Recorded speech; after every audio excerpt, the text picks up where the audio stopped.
Welcome, Tiny Hens, Big Dreams. So we're going to talk a bit about our progress so far on our homestead. We've owned this property for a year and a half. We've been here for just over a year. It has been quite the adventure on the edge of the Amazon. So we're gonna go through some pictures. We're gonna tell the story and show you a bit of what we've done. Now there is a whole about us, about what we're doing, about our project. That's the About Us video. We'll throw the link below. There's some other stories about our moving here, about our getting our property that my wife has written on her Substack. I highly encourage you to read that. She's a lovely writer. It's worth your time. So let's get into it. First is some before and after panoramas. So you're going to see, this is, again, it's panorama. It's a little bit of a stretched image. This is the first time we saw the property. Mm-hmm. Had a structure we'll call it, and some muddy paths to get to and from. This is it as of today. Roughly the same spot. Roughly the same spot. Here's looking the other direction. You can see the little structure there on the left. That's what it looks like today. There's so many projects in process all over the place. Everything has to be covered with plastic, so anything we're doing out in the world, we cover with a sack or some plastic. It's all the stuff you see out there. So it's been a pretty crazy year and a half. So we're going to go through it kind of chronologically-ish, give you an idea of what we did. The road. You want to tell the story of the road? No, you were there. I wasn't. Well, I was there for this part. So when we saw the property originally, the road was in process. Like, they were actively building it. There were dudes in big equipment out there. We're like, yeah, it's going to be a road. Before we even closed on the property, there was supposed to be a road. They're working on it. It's going to be great. And then, we talked to the guy, oh, no, it should be done. It should be done. Oh, okay. Then the road guys just stopped for some reason. What you don't really see there is that is just solid clay. It's not dirt, it's not gravel, clay. And with all the rainfall, it turns into soup. So pretty close to where we took this picture. We got stuck on one of our working trips.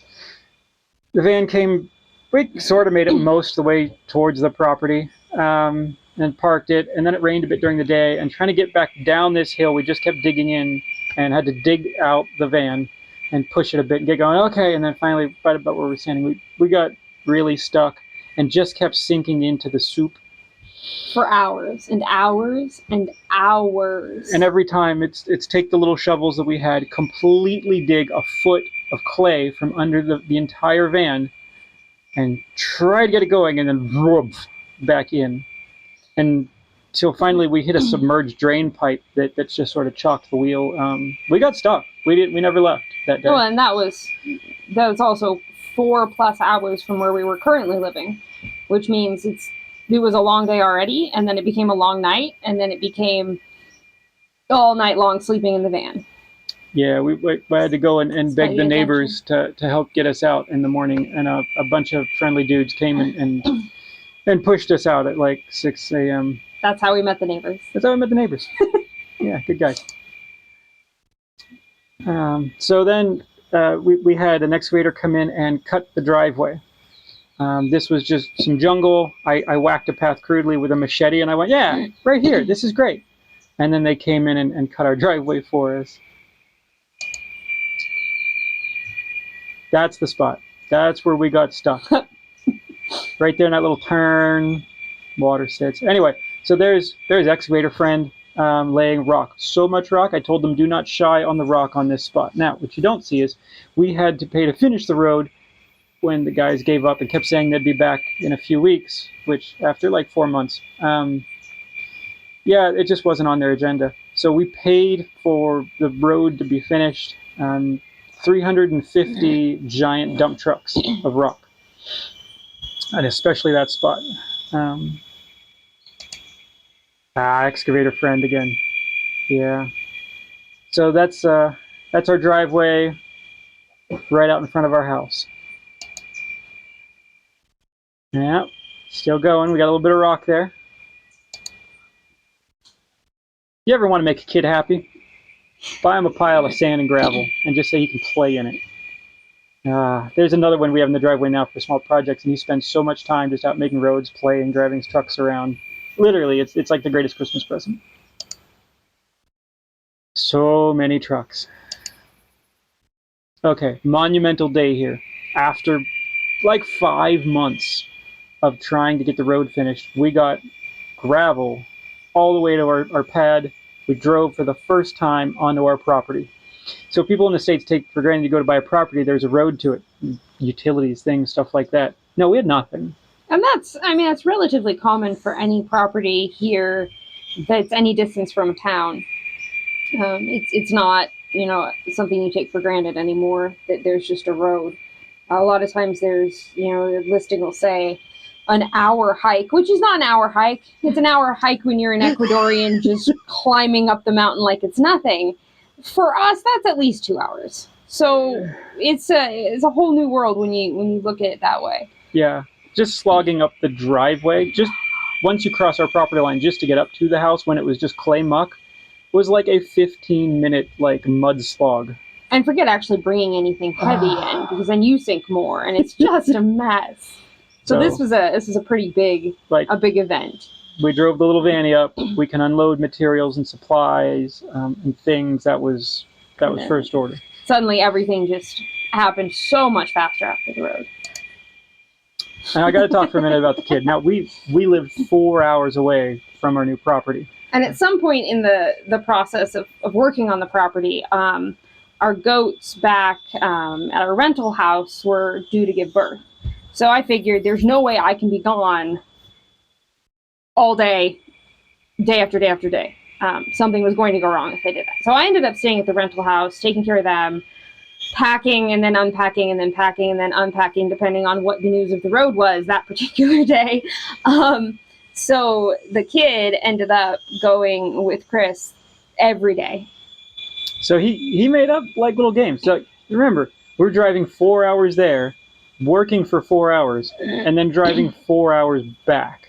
And we're turning and burning every day, trying to just get a few hours of work in. So he took I think it was a tea bag, the little thing you grab on a tea bag, the little cardboard piece, little square, and he made himself a tiny paper airplane. He flew that little paper airplane the entire journey, house to house. And he never put it down. And then he saved it in the seat back pocket and did it another day and another day, just to pass the time. Children have amazing imaginations. There it is. That's our pride and joy. That was our beauty. That was the beginning of the house. That was our real estate purchase right there. Yeah, I'm pretty sure I sent that to my mom, and she was like, "You did what now? You bought a what?" I'm like, what? Yeah, it's great. It's great. It has a house. It's great. All right. So, we got a driveway. Good. So we get to work. So the first thing is we had a couple of requirements. We want to have a working toilet. We want to have a working hot shower. We want to have at least one downstairs room that is screened for bugs. Kitchen sink. That's what Eli's working on right here. He's learning plumbing. Never say that you can't take a kid on an adventure. He'll learn. He actually really enjoyed the plumbing. I taught him the ins and outs, and away he went. So that's our sink drain right there. Here is the bathroom. There's a toilet and a shower going in. Kind of nice having a dirt floor. You can just dig where you want and then cover it back up. Stairs. We inherited a statter. We're not sure. It was stair ladder. I think it was logs. It was almost impossible to get up and down. Nailed to logs at an awkward angle. We're not sure what it was. So we cut some wood back at the other house. We brought it in. So now we can access the upstairs, even though it had a truly scary floor of really rotten wood. You just went through it. And there was our first temporary stairs to the house. Otherwise it was a mud hill, and I'm looking at moving things, moving all of our stuff. I'm going, there's no way we can get things up that. Yeah, we just cut a cliff in front of our house, and now there's a mud wall, and we literally had no access. So this was, stair version 1. step by step, as they say, little by little. So that's what this whole thing is. It's just a journey of like, we need to be able to sustain life. We need to be able to get to the next step. How do we do that? All right. So kids measuring for, I think to see if we bought an old commercial sink, stainless steel thing, to see if that would fit there. You can see I got electrical in. Put in light switches, wires, lights. We get that going in. Okay, we've got to have some lights. And there's something sort of amusing to me about this picture, seeing fresh electrical on a wood post in the middle of the jungle. That's kind of who we are around here. There's a lot of people around here who don't have like lights or electricity. Most of them don't have sanitation, plumbing. They still have outhouses. Or running water sometimes. Running water. They got some into some of the houses in our neighborhood, and I say our extended neighborhood, this year, fairly recently. All right, so here's the two kids. That's Rowan and Eli. We're digging the water system because you got to have water. So we had to dig ourselves some settling ponds, and there's a creek that comes down our mountain. Try to pick a property with water if you're trying to homestead. Because how can you survive without water? So what we're doing is we're digging, we dug a series of settling ponds where the water already was. It flows year round. I think it's a spring. So that's what they're helping with when they're not surprised by a camera. So use what you got. What do we have? Well, we have all these trees. Well, trees become posts. Posts become structure. Structure becomes a shower that is sort of just attached off the back of the house, which we still have. We're still using that to this day. Bathroom. Now, well, we said we had to have a working toilet. We didn't say that it had to be a full bathroom. So what we have is a toilet, and I built a little platform for it just to make that work. Attached to plumbing. Behind where you can't see there is a little sink and a little counter. And otherwise, those walls are fabric. It's a plastic fabric. It works. Yeah. It works. We put a piece of white plastic against the ceiling to keep dust and bugs and things from just coming through from the upstairs down. Septic. This is an exciting day when I got sent this picture. Chris actually did an overnight and stayed in the van here to try to get this project done. Because, honestly, the driving back and forth was getting difficult. It became just easier to stay for a night and try to just knock out some big projects. So he sent me this picture one night or one day, and I was like, yes. Yeah. Septic is awesome. Bought a couple of used liquid totes, plumbed it down there. Now, I still had to do the internal plumbings, and we don't have a... drain field? Yeah. Well, we do now. We didn't at this point. We do now. So when we moved in, it was simply, we have until the tanks fill up. Be careful, don't fill them. To get the drain field done. There we go. Walls and screen. Yep. Now, previously, we lived in a 1957 Greyhound bus. Lovely old beast that she was. She was all window all the way around. And, we kind of liked it as a tiny house. You could see out every side. There's something to be said for that. And once you get used to that, and then we'd rent a house or stay in a place, and we're like, I can't see. I don't know if someone's coming up the driveway. I can't see if the kid is okay out the side. Yeah, our house in Tennessee, the way it was designed was sort of backwards on the property, and there was no window that looked out on the driveway. Like, well, I want to you'd be in the kitchen and be like, there's somebody, I can hear them, but I can't see them. So we liked the concept, so we just went with 360-degree screen, where we could just see everywhere. And honestly, I really like that. It helps when you don't have close neighbors. Or particularly cold weather. That's also true. Now, while we had the road finished, it was excavator and dump truck grade finished. Passable, but rough. And we didn't have the final driveway bit at some point. And then we ran into problems where they were taking the gravel from the river. A neighbor had complained, and that stopped the construction company full stop. They didn't want to get into litigation. There were so many stories about trying to get the road done.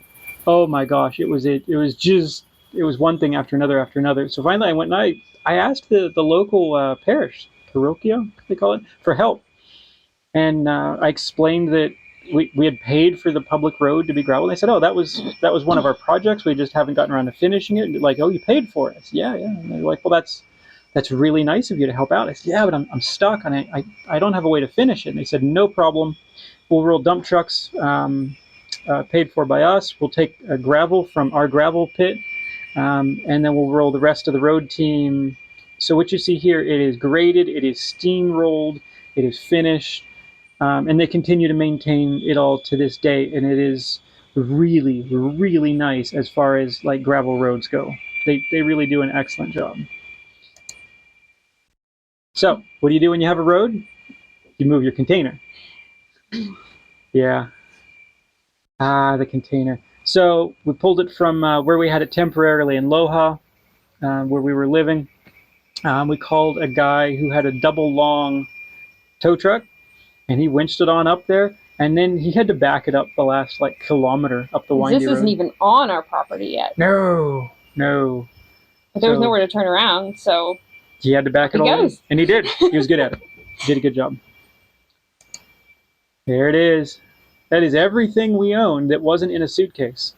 Oh. I'm not sure how we would have done it without Stimmy, as we called it. We bought that with our stimulus checks.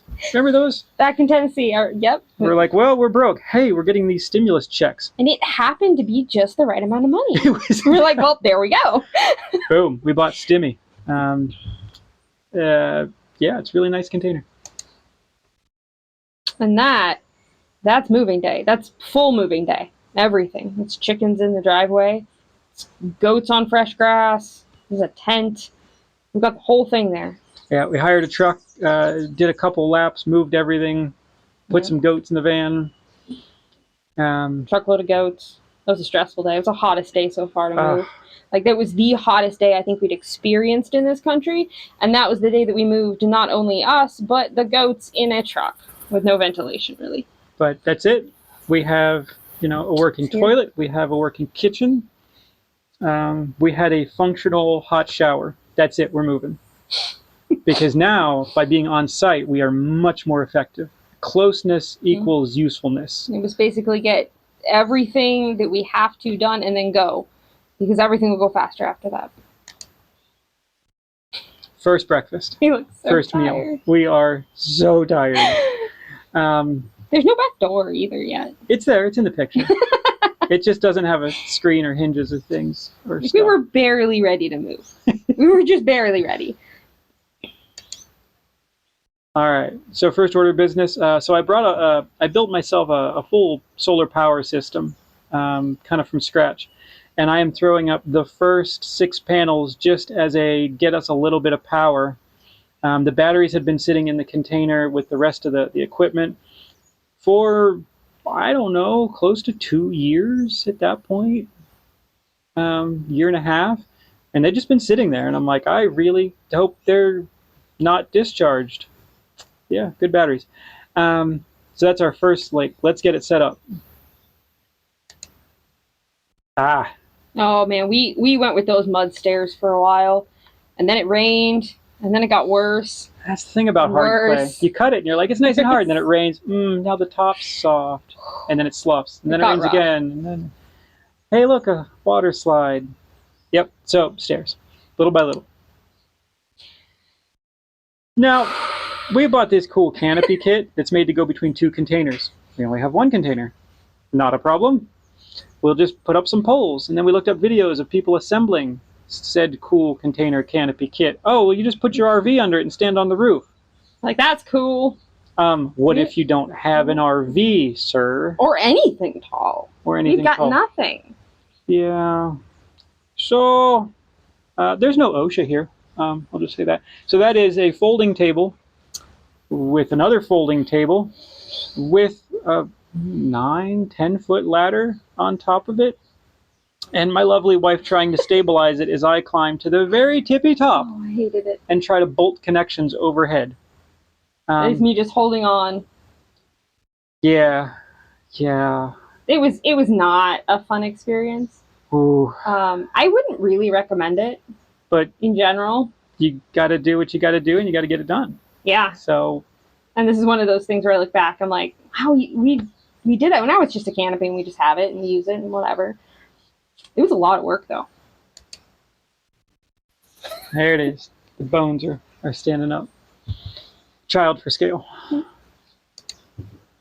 So, what do you do once you have your cool, like, rainproof canopy? You start building stuff. So that is the chicken coop going together. Wood we bought from a neighbor. We used a Japanese technique of burning the wood for preservation. And we gave it a little bit of a boric, and some parts of it got a little bit of a linseed oil. It's been out there for over a year, and it looks exactly the same as the day we built it, to its credit. Everything else here just rots if you don't do something to it. But there's not wood preservation things in cans. There's not a Home Depot. So we're like, what do we have, and how do we make it work? Fire. It's an age-old method. It's worked really well. I'm pretty sure that torch was one of the best purchases you ever made. You came home with it, and I'm like, well, okay, I guess we use it occasionally. And I don't know how many days go by that we don't use it for We use it nearly something. every day. Pushing back army ants, which we didn't know was a thing. Burning weeds in the garden. I use it to heat things up, to do work. You'd be surprised how much simply an application of thermal energy can solve a problem. So this was the first attempt at a garden. There have been many. It's been a long journey. It's not over yet. This is right off the house. And one day, Eli and I just decided we're gonna make some beds. This was thick grass that we had put the goats over, and then kind of marked out. It made sense in my head with all the stakes. Marked out some beds and dug it. And a year and a half later, it's growing some things. It's not perfect. Yeah, soil here there's some things missing from it. There was also a small section that at some point somebody had tried to do something with it, and there was some pesticides, fungicides, something used kind of right here around the structure. And we've been fighting that, and I think it's finally breaking down and sort of disappearing. We're getting there. It takes time to build soil. So here's a today shot. So we've got the chayote growing up the side of the house there. We're actually sitting just out of frame of that right now, looking at the chayote, which is kind of cool. And you can see now we've got the canopy and more solar panels. Yeah, we got some beans going up a trellis on the right. We just got that up. Yep. There's lots of little things in there. There's a lot of things in the ground that haven't done well. But there's things progress. that have done well and then gotten chomped to the ground by grasshoppers, which is its own fun story. But that's a full solar deployment. We got some steel set up as a structure there. So yeah, we are completely off grid at this point. We make all of our own power. There are no wires to our house. This is the main garden above what we call the pond, which is not a pond. It's a hole in the earth. It's a hole. The guy who owned it before us had it dug. He wanted to have like a carp pond. Never finished it. There's plans for one day finishing it as a proper pond. For now, it's just a hole. So this is actually before we even moved here. I think this is the very beginning of it. Clearly, something had been done to one side of the area, and the rest had been left just natural grass. So that was kind of the beginning of what is now the upper garden. And then we decided to so the chickens started up there, help fertilize, eat some bugs, hopefully, and then put the goats up to eat the grass down, which is kind of what we've done in general on the property, is to put the goats in, let them eat, and then continue to change that soil however we want it. It gives them lots of food, and it doesn't go to waste, and we don't have to cut it down. And then fast forward quite a bit, when we finally got around to putting in a garden, there was no money to speak of. So instead of building fancy raised beds out of perfect lumber, whatever random logs and sticks were made into posts, and then I laid logs down and kind of made pseudo raised beds, which worked pretty well, honestly. Most of them have survived. Of course, they will rot eventually. I didn't treat all of it, but I figure, this isn't forever. This is a first garden. Within the garden, we've planted fruit trees, which will then eventually, as they get bigger, this will kind of transition out of a garden and into an orchard. And then the garden area will move elsewhere. But for now, it was the clearest area we had to start with. So we start with what we can. There's a better picture of it. Yeah, that's finished or mostly finished there. Yep. And at this point, we're mostly just growing weeds. Let's just be fair. It's mostly weeds. So there's a few success stories. In the bottom left, we got some. It's a giant squash. That thing is to date 30 feet long on its longest run, and branches like 10 feet, 15 feet in a couple of places. It is massive. And it's this local squash that's just gigantic. So even if it only grows a few, that's a ton of food. Yeah, they're beach balls. There's also sweet potatoes in there. You just can't really see them. They're mixed into that tall grassy lump. There's some tomatoes. There's things. There's starts of our fruit trees. Yeah, we're still working on getting the grasshoppers down. We're using neem. It's a slow process. Building the soil takes time. There's very little organics in it. There's and a couple of deficiencies we're working on correcting, but it takes time. But you can also see how much we've cleared. When we started, it was jungle right up to everything. It was jungle right up to the house. It was, the top of the garden was thick jungle. And we've cleared slowly and intentionally, which it's not only obviously we can use the space, but it pushes a bit of nature back, because it was a little spooky at first. It was a little bit too much jungle too close. Yeah. There's a stack of wood up there that I've got sitting in the air that I milled some boards. We'll do another video on that. I built an automatic chainsaw mill for nearly nothing. So we'll put up a video of how to mill your own lumber with that. That's also where the goat village is up there. You can kind of see. Right in the center, you see the milking stanchion. Yep. So clearing. What do you do when you clear, a quarter acre of trees and brush and things, and they're not usable? We use everything we can. We salvage all of the large enough, straight enough trees for building the house, for posts, for the garden, for everything. But at some point, there's just brush that has to go away. There it is. There's our palace. There's the second floor finally finished. Right. So the second floor got done. I had to get some what they call it tabla. It's 9 feet long, 8 inches across, and about an inch thick. And it's just sort of rough cut with chainsaws. So I bought that from a neighbor who went and cut it, and we replaced the floor. So that we could walk on it without dying? Yep, crude planks. So now we have a second floor, so I put my tent up there, which made room under the canopy to work. You can see our shower, which is the white plastic. Our shower is outdoors. They have a shower pan at the bottom, and we have a hot water heater and a water filtration system, sterilization, and we can just have hot showers. So that was part of us. We believe in luxury off-grid, and we know it'll take time. So while this doesn't look like luxury, we have hot showers every night. There's people who have water restrictions right now, even in the U.S., where, water is so precious, water is, and you're like, okay. They're like, we can only take 3-minute showers with this low-flow head. And I'm like, yeah, I have this giant head, and it just dumps steaming hot water on me until I turn into a prune and feel like getting out. There's even places in this country that are having droughts. And that's, it's a lot of choosing where you live, because as I watch the rain come down, rain's important. Yeah.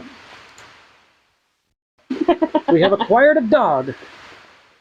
Quick story on the dog. So we had this chicken, super annoying, slightly aggressive hen. She was just horrible. She was just unpleasant. At some point, we're like, okay, can we just get rid of her? She's not worth it. Like, this chicken was just so unpleasant that we're like, So we were just going to go take her, and go to the giant bridge at the big river and chuck her off the bridge and let her float downstream and be part of some new family far away from us. On my journey down, I start talking to the neighbor, and I'm like, well, I'll ask the neighbor. I'm like, hey, would you like a chicken? And he's like, you want to sell me the chicken? And I'm like, sure. And he's like, well, how much? I'm like, I don't know. And he's like, $20? I'm like, no. $10? Just a chicken. No. Just a little chicken. $5? I'm like, no. And I'm like, how about $0? And he's just looking at me like, what? And I'm like, here's your chicken. His dad, who's a wonderful dude, we actually like his dad, comes running over, and he's like, oh, do you need a dog? Well, we had asked them too about, we had talked about wanting a dog. It was a promise to Eli for many, many years, and it was something that, having a dog to bark at things, kind of push back nature a bit, would be good. I said I wanted a medium dog. Okay? So anyway, so I gave away a chicken, and this is part of our experience here is I've given stuff away. I've given presents to people. I've just been really nice, and we have had excellent response to that, and people like, okay, and then they'll give us some stuff and things, and we've just sort of become friends with people all over the area. So he gives us this dog, and I'm like, okay, it's not, not maybe what we were gonna have. We had this whole list of qualifications for a dog, of size, of breed, of thing, but you don't pick dogs like that. Dogs just sort of happen, and when they're the right dog, they're the right dog. So I brought him home, tried to convince the wife that no, this is a medium small dog. The dog that was laying on the small little pillow in the back of the van. I'm like, no, you have brought me a small dog. Yeah. We love Toby. We love him. He's a good little dog. Now, we decided, since we're going to build a house of sticks and mud, to begin by making a pig structure. Get pigs. Pigs were a big deal. They're one of our favorite meats, but they're also one of our favorite animals. We love pigs. They're destructive. They're problematic sometimes, but getting some good breeding stock of pigs was really high on my list. Yep. The black one there is Mrs. Piggles. Yeah, that's her name. She's our sow, so we've had one litter of piglets from her now. And then we had Ham, and he was a grumpy pig. We no longer have Ham. He was delicious. He did not actually have hams. It's just his genetics. But we built a wattle house there. We were going to do like wattle and daub, and we'll just wattle it. The pigs completely destroyed it. They put all the sticks out. I was so proud of it too. It looked so good, and then they just tore it apart. So lesson learned. Pigs. Pigs. Concrete or nothing. We had ducks. We hatched ourselves. We got some eggs from people in town. We didn't want to bring any more live animals than we had to because of risk of disease. We'd had that experience in the past with chickens that had a respiratory disease. And once you bring those onto your property, you have that disease. You can't ever get rid of it. It is there forever. So while there had been animals on this property before, at least cows, we didn't want to bring in more disease than we had to. It had been a long time. So we thought if we just hatched them all, clean slate. Yeah. So that's our first. So we built batch of ducks. Yep, that's their little baby duck pond. We got water run to it. There's a drain that goes from the bottom and drains out. So we come and pull the little drain plug out of it and give them fresh water all the time. They love playing in it. We built a little duck house. Again, local wood, little piece of metal roofing, and then we lined the inside with plastic. It's very secure. It's got a screen on the front there. And the whole thing is within a fence, and that's kind of our little duck sanctuary. All of our animals, we have to keep. We put them away at night, and we have had no losses at night of an animal because they have secure little homes. And then once they get big, they need a bigger house. That is Big Duck House. This one we put a cement floor. Now, when I say cement floor, we dug it sort of flat, just into the earth. We took gravel and made it 1 pebble thick, and then pounded the gravel into the ground with a chunk of log. And then we did maybe a 1/2 inch of cement that we smoothed over that. It is incredibly thin. But again, you have to carry all those supplies up. It's also only ducks. We're not talking about the weight of a cow or something like that. We go in there, we have to clean it. None of it's cracked. It's doing pretty well. No, it works real well. There's 2 doors, and we did eventually make a divider So when we introduce a new batch of ducklings, we put a divider in, so there's a little bit more chance for them to get to know each other and not have duck fights in the middle of the night. And they need that divider for a good several weeks. No, the goats. The goats have just been outdoors their whole life. I mean, that's how we bought our 2 does. They were just on a mountain. So when it rained, they just sort of looked sad and got wet. So building goat village here, the milking station, or the Up Mountain Research and Workstation, as it was formerly known. You see the goat houses going together. There, getting a little further. Again, the thin concept concrete. If I pound the earth real hard, pound some gravel into it. And again, we've had no cracking to date. Those were all materials except for the roof we had on property. And there's a finished picture. Now we did use a piece of rebar mesh for the doors, and we made some swinging doors out of it, which is nice and secure. And they're super secure. We've never had a single problem with any animal at all. And they've withstood even the orneriest of goats. So they clearly work well.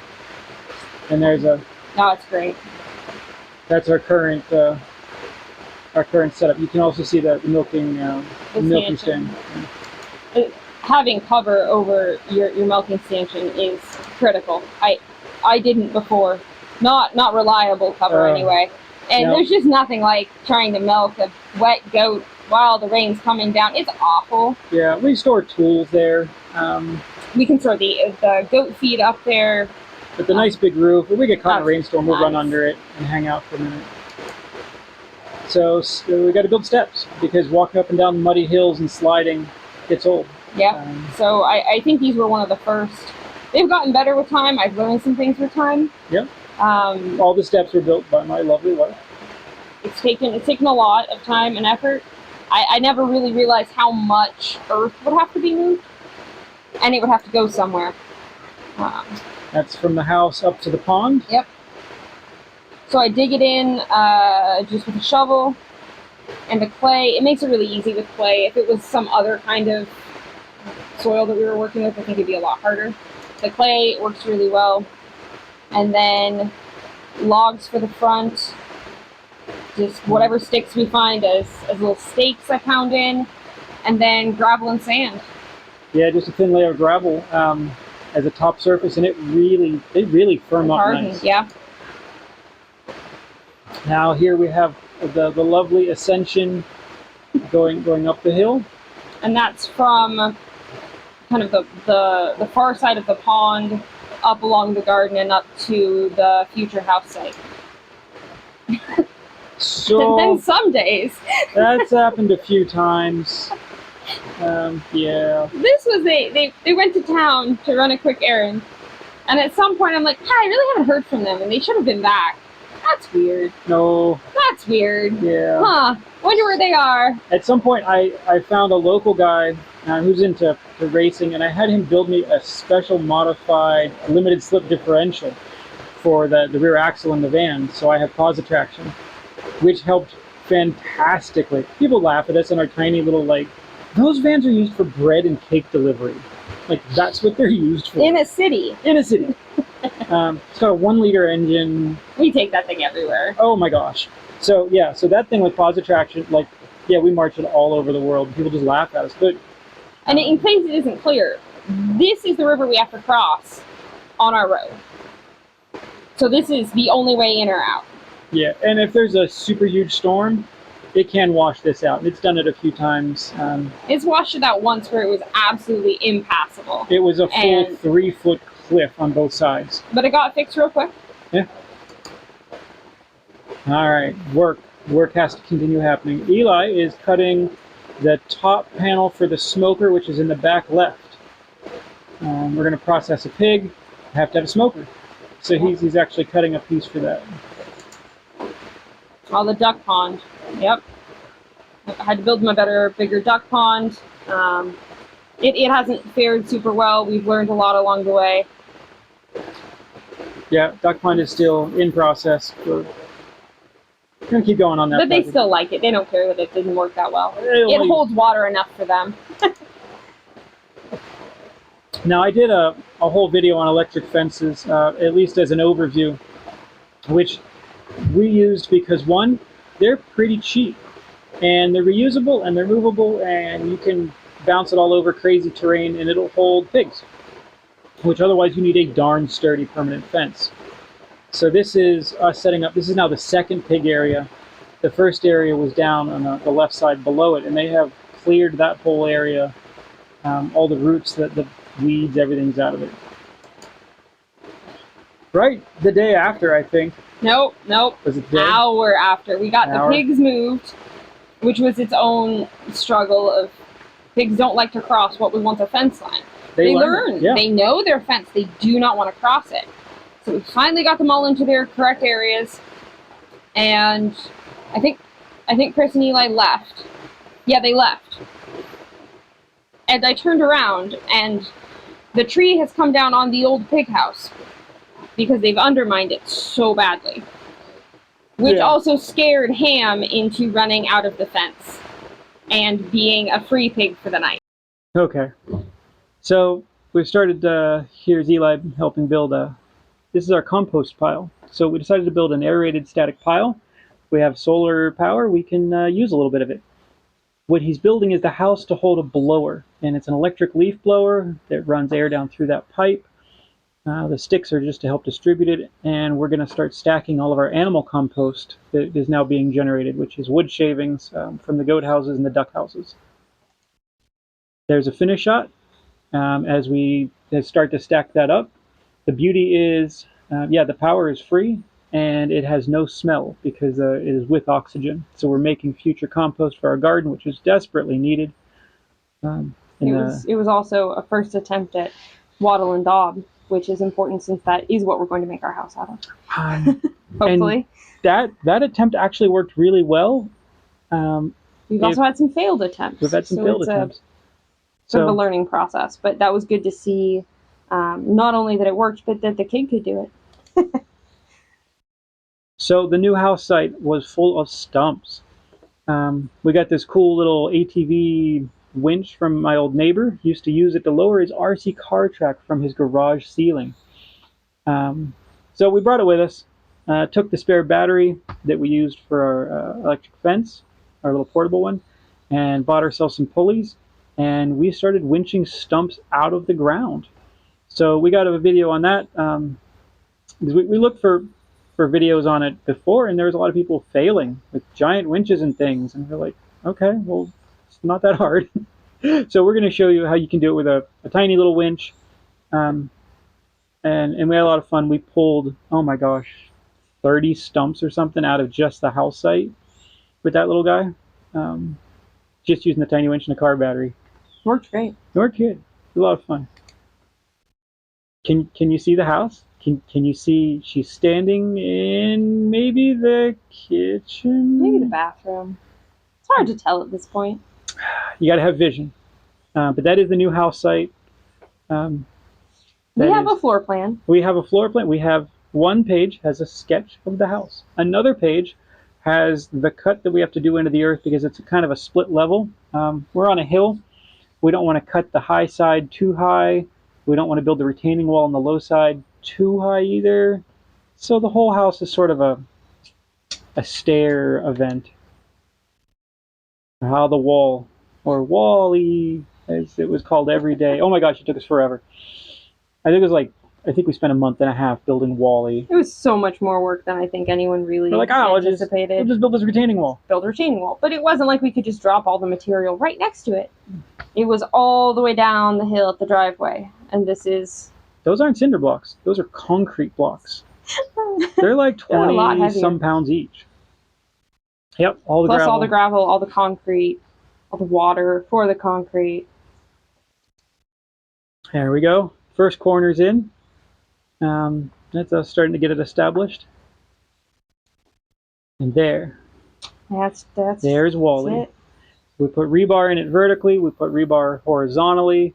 We put geomesh in between two of the layers. Yep, and the geomesh goes on the uphill side, and then you just bury it in the earth, and it acts like an anchor to hold the wall to the ground, so it doesn't just start to lean away. And funny enough, the geomesh is what we use for all of our fencing too. All the black fencing you see everywhere is also geomesh. We didn't know that at the time, perhaps. Yeah, we didn't know that. But it's available. It's relatively cheap. Super sturdy. Super sturdy. And that's kind of where we are. We've just laid out the cut line for how to flatten the ground, and we're going to start backfilling the wall. And that's the first step to building a house, is get a flat pad for it. Yep. It's going to be quite the journey. It is going to be quite the journey. There will be more videos. The house will be an epic adventure of videos, I'm sure. There's also, a ton of other, we have a few of them already made. We'll get those up soon. And there's a ton of other interesting ones that we'll go ahead and publish as they sort of happen. Yeah, and I do write monthly farm updates on my Substack, which kind of give a better monthly insight into what we're doing. It also sees, I try to always put at the end our goals for the next month. And then you can see the next month all the things that didn't happen because it decided to rain, or we had some sort of catastrophe with something and we had to resolve something we didn't foresee, or some other thing happened, because that's life. It is life. And I don't think that you see that enough on the internet. You see the highlight reel, and while that's pretty, that's not reality. Yeah, there's too much non-reality on the internet. It's too much AI creation, too much. Everything is super overproduced. Look, we're just us. Everything you see was done by us, unless it was done by an excavator, and then you see the excavator. But everything else was done by us. We don't use filters. We don't use props. We don't have a crew. We don't have a budget. We don't have a camera. Yeah, we have literally scrapped everything together, and we're going to keep doing it, and we're not going to stop. This is, the goal is luxury off-grid homesteading based on our own labors, and we're gonna show that it's possible. And it does take far longer than if you have those crews, but it's doable. And I don't, I was looking when we set out to do this. I was looking for logs, videos, anything. There is nobody doing that, especially here. There's nobody building their house from scratch, from earth. Yeah, there's very little that's authentic. And that's another thing. So we're going to show like everything. And if people want to ask questions about it, like, oh, no. Every one of those blocks was carried by me or the kid. I think I carried one. And it was appreciated. That was not my project. Yeah. It was one too many people in that. No, it was not a 3-person project. But we all have our place here. We all have our jobs. We all have our lists. I had to make a color-coded list. Okay, we each have our own color. Yep. That way no one asks, what do I do next? No. The list. Yeah, it works out. It works out. And we're all very well fed. We eat very well. And that's part of this, is in the middle of all of this, which you're not seeing, because we don't tend to document it, is all of the animals that we have butchered along the way. You don't see, the Sunday shopping trips that take most of the day. All those life things that have to happen while you're building a house and while you're setting up utilities, our own utilities, and while you're taking care of animals. And it's just, we're not just completely off grid. We're like way out there. Really off grid. Every single meal is homemade. It is also gluten and dairy free, with only goat dairy being the exception. And that's unusual. It's also, a lot of the meals are something that you would be lucky to find in a very fancy restaurant. We eat very well because we believe that food is very important to us. The About Us video gets into that a little bit more, but it takes a lot of time to feed yourselves when you're trying to do all of it. I think that's important to show that it will take more time when you are not just building a house and ordering a pizza. Because that would be really convenient. There are definitely days. There is no delivery. That would be nice. There is no Amazon in the Amazon. Let the irony of that, well, because that's the other thing. How many homesteading, farming YouTube channels out there I watch, and I'm like, did you just order that off Amazon and get it the next day? Man, I want to do that. Nope. what's local, and what's on our land. That's pretty much it. We can have things imported, but the cost is completely outrageous. It's at least double, and it's at least 2 months.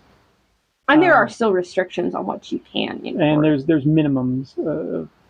So it's basically you just sort of don't. Is the way it works out. And it's the same thing with food. If I don't have a fancy ingredient, well, I don't have that, and we make it work. And that's kind of the motto, is we'll just make it work with what we've got. Yeah. So I hope you hang out and catch the rest of we got a bunch of crazy stories, a lot of cool videos, a lot of interesting things that people have asked us, like, oh, you should really document that and like show us more, because I'm like, oh, okay. I mean, I guess life for us. Are living off grid at the edge of the Amazon jungle. It's just our life. Is interesting to some people. When it's your everyday life, you're like, this is just what I'm doing. Until you look out and there's toucans, and you're like, I live in the jungle. Interesting. That is kind of cool. So, all right. Thanks for watching. Have a good one. Hope to catch us next time.